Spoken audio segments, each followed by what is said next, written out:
Hello friends.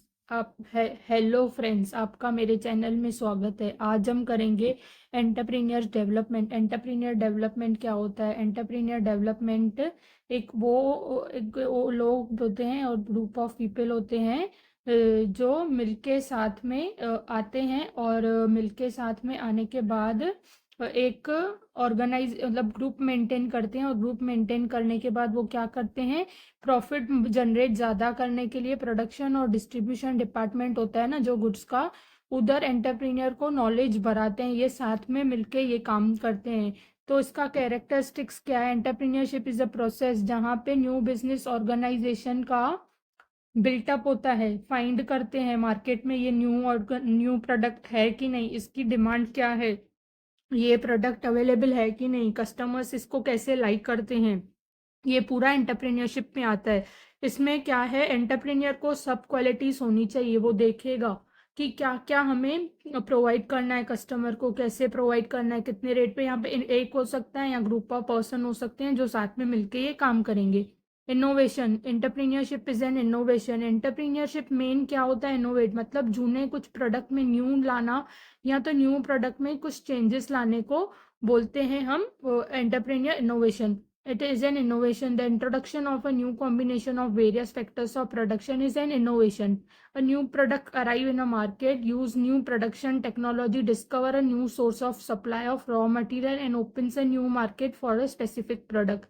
एक product को market में लाने के लिए हमें क्या करना पड़ता है, वो उसको फैक्टर्स ऑफ प्रोडक्शन देखने पड़ते हैं, क्या क्या यूज होंगे, उसके लिए मटेरियल क्या यूज होगा, उसके लिए टेक्नोलॉजी क्या यूज होगी, वो कस्टमर की टेस्ट के हिसाब से होगा कि नहीं होगा। रिसर्च एंड डेवलपमेंट करेगा कि क्या करेगा, एंटरप्रेन्योरशिप रिसर्च एंड डेवलपमेंट करेगा कि प्रोड्यूस जो किया है गुड्स वो सेटिस्फाई करना चाहिए कंज्यूमर की नीड को। अगर कंज्यूमर की नीड ही सेटिस्फाई नहीं होगी तो वो प्रोडक्ट को प्रोड्यूस करके वो सेल ही नहीं होगा, तो उसका मतलब ही नहीं है। तो इनोवेशन में हमें ये देखना है। Economic activity, and entrepreneur produce a new product for a customer as per their needs.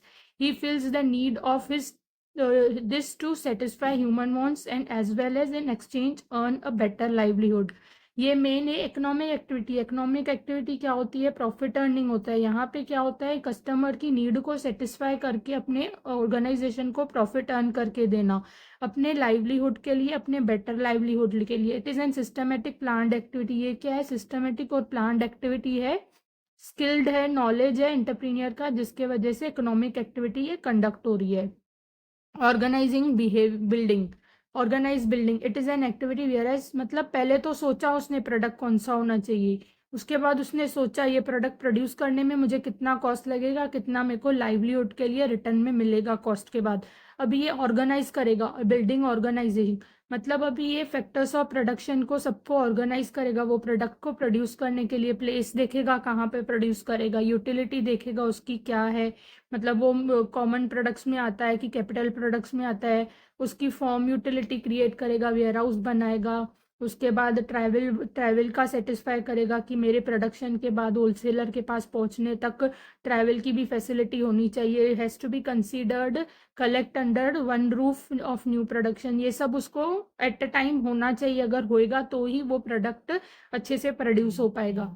उसके बाद creative activity, innovation should have a strong support for activity introducing creativity in a production something new, a big challenge for an entrepreneur. Thus creative is an essential part of entrepreneurship। अभी वो product को creative कैसे बनाना है, competitive market में चलने के लिए किसी भी प्रोडक्ट को क्रिएटिव बनाना चाहिए, इनोवेटिव बनाना चाहिए। तो वो क्या है, एक एंटरप्रेन्योर का एसेंशियल पार्ट है कि इस प्रोडक्ट को हम मार्केट में अब सपोज ए बिजनेसमैन ऐसे सेल कर रहा है तो मैं इसको कैसे डिफर करूं कि ये क्रिएटिव वे में सेल हो, बी करके।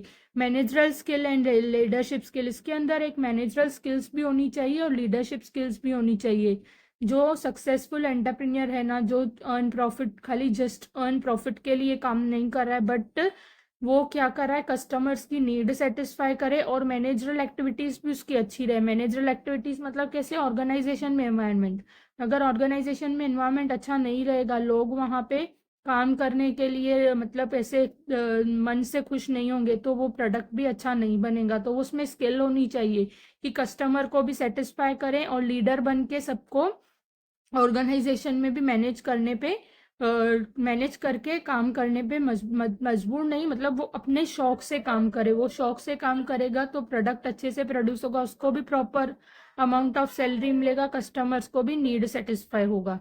स्किलफुल मैनेजमेंट, वो स्किलफुली मैनेज करे सभी एक्टिविटीज को। मैनेजर्स रखे जो हर किसी डिपार्टमेंट में अलग हो, प्रोडक्शन में अलग, डिस्ट्रीब्यूशन में अलग, परचेसिंग में अलग, सेल्स में अलग, एक अलग अलग मैनेजर रखे। जो मैनेजर इसको बताया जाए अपने अपने डिपार्टमेंट की जो भी उसने काम किया और ये उनको लीड करे।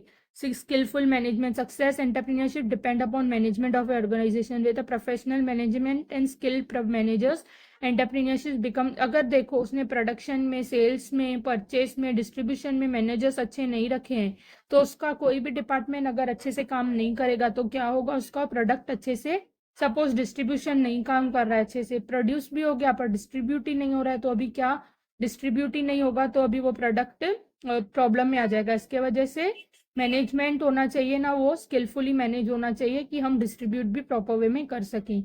रिस्क बियरिंग, अनसर्टन रिस्क जो होती है, जैसे कि अभी कोई भी रिस्क आ सकती है प्रोडक्शन के टाइम पे, मतलब फैक्टर्स चेंज हो गए, मशीनरी खराब हो गई, कंज्यूमर की टेस्ट चेंज हो गई, तो मतलब उसके हिसाब से उसको डिसीजन लेना आना चाहिए कि अगर इस पर प्राइसेस ड्रॉप हो गई तो मैं कैसे उनको डिस्काउंट रेट में प्रोवाइड करूं, मेरी भी कॉस्ट निकले।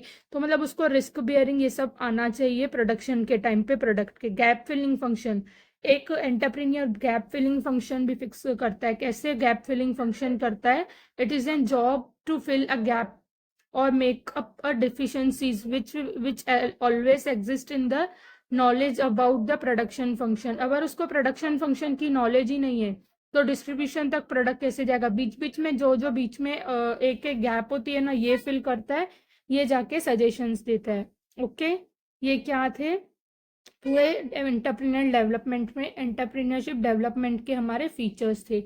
आपको कोई भी डाउट हो तो आप पूछ सकते हो। Thanks for watching, like, subscribe and share my channel. Thank you.